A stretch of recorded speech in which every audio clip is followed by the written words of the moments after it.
In Lost Ark, all your progress is essentially time gated. You need materials that come from either daily or weekly activities. When we finally got the game in NAEU, Korea was already up to the 4th Legion raid, Brel-Kaya. So in NAEU, they decided to accelerate the progress, allowing players to have access to classes and to the raids sooner than they would if they stayed on the same schedule as Korea did. With everything I've said already, I think you have a general idea of what's going on. This is a game that needs time for you to progress, but you're given less time.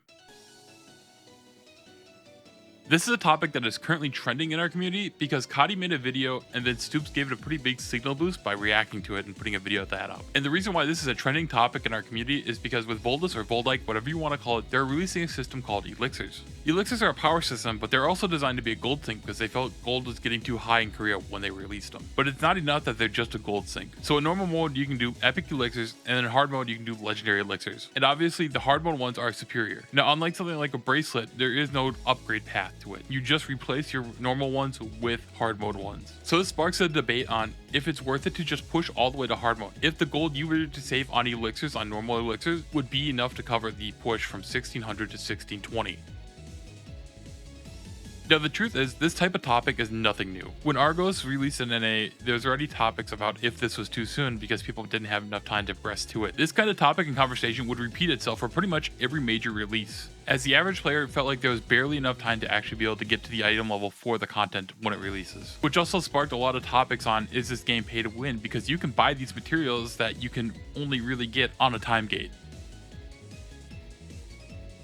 So I've put together the launch dates for all the major content releases for KR and NA, along with the months it took between them. From there we can actually see how much of a time difference we have. So we have the content, KR's release date, the months between, NA's release date, the months between, and then the difference between the months. And then also I just put an extra column just to kind of show where we would be if we stayed on their release schedule timing. Now I started this off with Argos because that was the first major content release. And even though we had a dead zone before Argos, I think this is the most fair starting point, because getting to Argos was vastly different between our versions. For Korea, this was their Season 2 update. This is where they had Tier 3 added to them. Meanwhile, the NAEU client, that launched with that being the standard. So yeah, NAEU definitely did start off with brushing issues prior to Argos, as I stated before talking about the dead zone. So starting off with the gap between Argos and Vaulted, KR had 4 months, we had 2.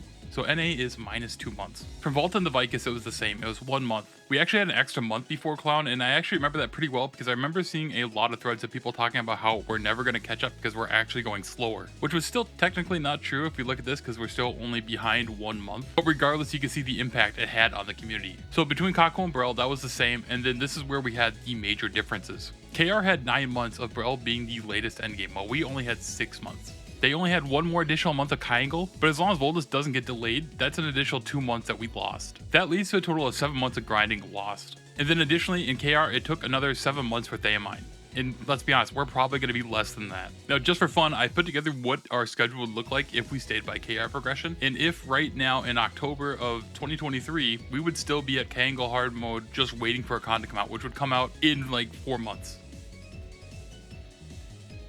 So I thought it'd be good to take a quick look at 2 of the gaps that we lost. The first being the 3 months we lost between Brel and Kango release. So as you can see, it's about 2 million shards from Chaos Dungeon alone, over 1,000 leaps, almost 200 unbound leaps, running Brel 1, 2, Vicus, and Kako. That would have been over 172k gold. Without buying the boxes, and obviously you could have done more gates of Brel for even more gold. And a fair bit of gems, with about 2 level 8s and some change.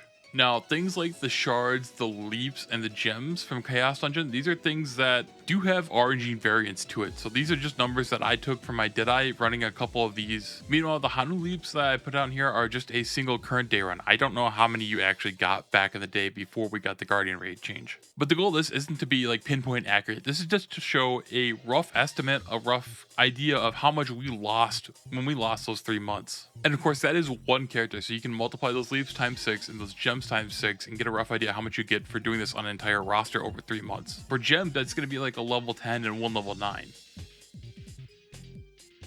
And then the other gap is going to be a little more current. This is the 2 months we're about to lose before Voldis. Strangely enough, the shard daily gain from a 1516 and a 1580 KS dungeon is actually about the same. So in these 2 months here, you're going to lose a little over 1 million shards, roughly 540 bound leaps, 480 unbound leaps, a fair bit of gems, 1 level 8, 1 level 7, 1 level 5, 1 level 4, 1 level 3, roughly, with the RNG drops that I got, just doing the math. And with Brel 1, 3, a con normal, Kangle hard, without buying the boxes, that's 160k gold. And then again, this is a single character. So that's quite a bit of difference in that 3 months and those 2 months that we're losing. And obviously there were more months because we're a total of 7 months behind. But these were the 2 bigger gaps that I kind of wanted to talk about.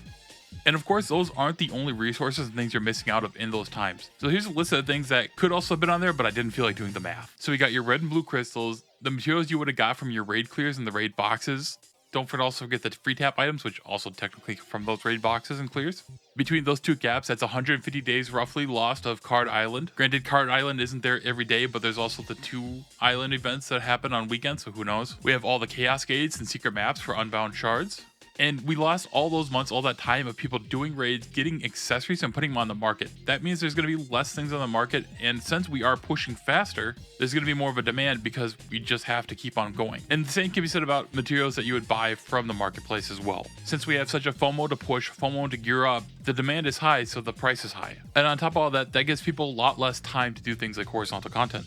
And knowing you barely have enough time to get all the materials you need to hone up enforces that mentality that you had to do absolutely everything every day, otherwise you're not going to be able to keep up, which generally is the core source of burnout for a lot of people. Which leads me on to the next thing. This is what we wanted. This is what the community wanted. We wanted to catch up. It's never really fun to play an MMO when you know you're like a year behind and you see all this content, all these characters, all these classes that are going to come that you can't play yet. And you want to play them, but you can't. Back in the day when we were starting to release new classes, there was always arguments of fights on which class should be next, which one deserves it. And no matter what class it was, anyone who didn't have their class released, there was going to be outrage. There was no winning in the situation. Now, there are changes and things they did in our version to help us progress, but we've seen a diminishing return on the value of these things, which is the things I want to talk about next. Now, something long forgotten that was really good in the early days was having all the legendary jobs from Oriha and Argos have class engraving on them. This reduced the amount of RNG needed, and it also helped kind of boost the market because there was less accessories that people had to just junk away because it had one bad engraving on it. Now, I know this directly has nothing to do with the honing situation we're talking about, but I just wanted to make this kind of as a point of things that they are doing, or did I should say, to kind of help us out. It shows they had some good intentions. But on to the actual problem, which is honing. We actually did get honing nerfs earlier than they did in KR. So even though we had less time to farm, we generally did need less materials to hone up. Now the downside is they don't really tell us these honing nerfs are coming because they don't want people to just know it's coming and then not push. So they still do exploit our FOMO because let's be honest, at the end of the day, that affects their bottom line. People are not going to swipe as much because if 3 months in advance we know that there's a nerf coming, people aren't going to swipe, they're not going to spend, they're not going to hone. But when they just drop it on us with the patch, you know, it is what it is. And then the next major thing is events and event shops. Our version has been littered with events and event shops. We generally have some sort of event active at any point in time. Since these contents have been done and released in KR throughout the years, they're able to just easily just make them relevant to our current version and just throw it in. Now at the start of the game, especially tier 1, tier 2, and then the first set of materials in tier 3, these were huge. Like opening up one of those bags, one of shards, whatever it was, they had a big impact. You would have materials for very large pushes and a ton of hones from just opening up your event things. However, when you look at it nowadays and you open up a chest, say, for leapstones, you're getting 2 radiant leapstones. And a big reason is because it's still tier 3. So as you probably know, there are 3 levels in tier 3 mats. There's the early ones, the mids, and the uppers. And it's a 5-to-1 ratio to put like the earliest to mids and mids to upper. So when they update these chests for the new materials, they don't up the amount of the lower materials. They instead just automatically do the conversion, the 5-1 to conversion, and that's it. So it makes the deeper into tier 3 you are for these chests more pitiful as you just keep on pulling them out because they mean basically nothing at this point. Your entire weeks of event materials is going to give you like 1 hone. Back in early tier 1, tier 2, if you were to just do the event shop on a character, you can generally just progress it through that entire tier. When it came to tier 3, the early mats, the first mats you could generally get a pretty big push. And now, like I said, it's really just nothing. For a 1580 plus character, the rewards of the events are just a joke at this point. Now, events do offer you more than just holding materials. They offer you silver, cards, life skill potions, fions, books. And I do want to talk about some of this next.